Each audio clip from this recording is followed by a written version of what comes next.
Hello everyone. In this video, I'm going to do this third lecture on the set theory, and I'm repeating it that this set theory, these 3 or 4 lectures of set theory, I'm doing it them to have a better understanding of probability and how certain portions or certain rules of set theory can be used to understand the probability theory better. Here, I'm going to talk about subsets and proper subsets. And if you see, there is a very minute difference between subsets and proper subsets.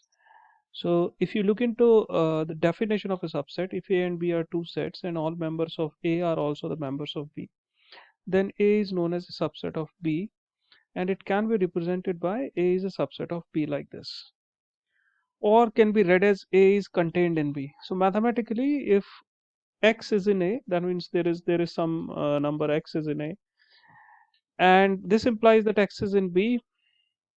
That means X is also in B.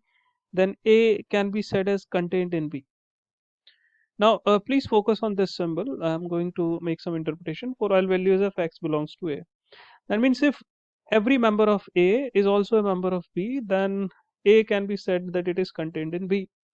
So if I look into this particular basic definition right from here, A is having A, E, I, O, U, and B has X such that X is a vowel in English alphabet. So technically, B also has A, E, I, O, and U. Now, if you see, the definition satisfies itself. That means every member of A, whether it is A, it is here, E is here, I is also there, I, O is also there, and U is also there.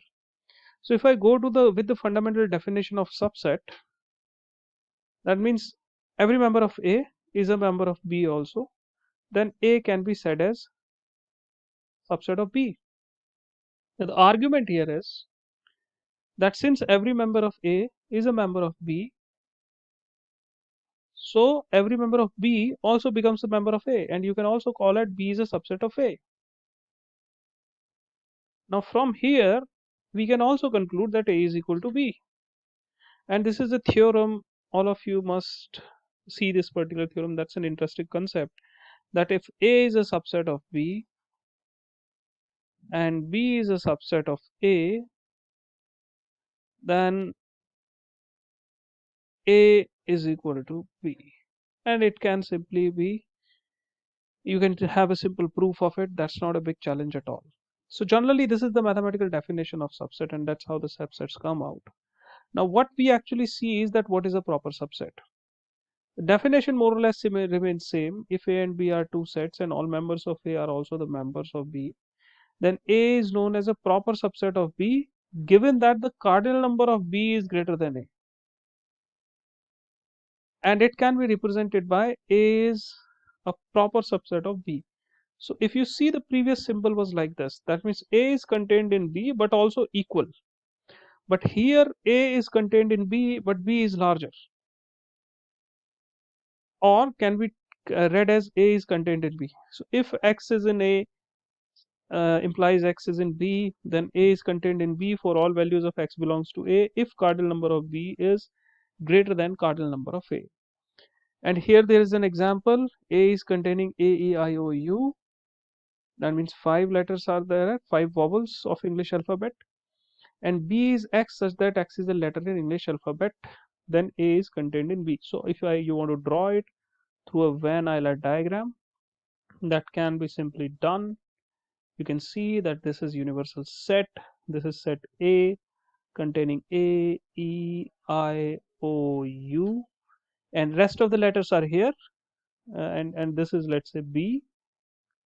So this is set A.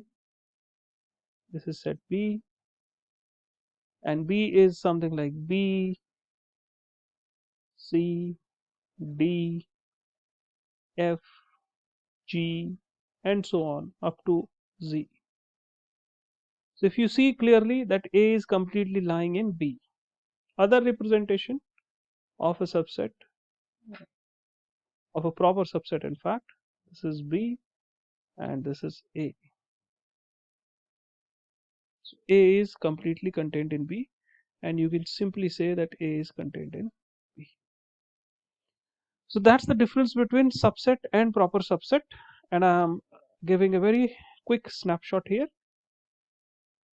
This example right here is an example of subset, and A contained in B, if you write it like this is a proper subset. In practice, this definition is used by and large. But if you go into the mathematical definition of subset, this is also true. Thank you very much. Let's have some practice questions quickly on past two lectures. Okay, sorry. Before that, we can discuss the concept called power of a set. Power of a set simply means collection of all subsets of a set is known as the power set of that particular set. Collection of all subset of a set is known as power set of that set. The number of subsets of a set can have set can be given by 2 raised to the power n, where n is the cardinal number of the set. This is also note that the null set is a subset of every set. So let us take an example. A is a set having two elements, 2 and 3. So if I look into the cardinal number of A, that is 2. So power set of A is going to have,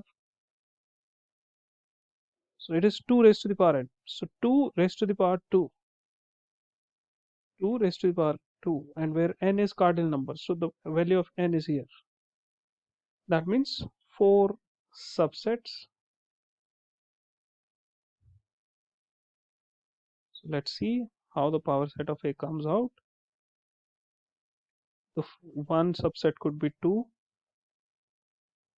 one subset could be 3, one subset could be 2, 3. That means every set is a subset of itself. And 5. I have already told that null set is a subset of every set.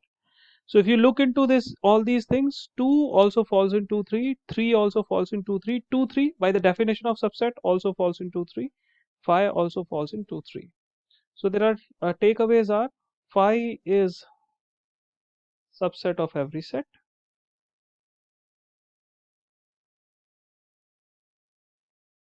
Null set is subset of every set. And second is every set is subset of itself by the first definition. So remember these two concepts very clearly, and I have given you an example.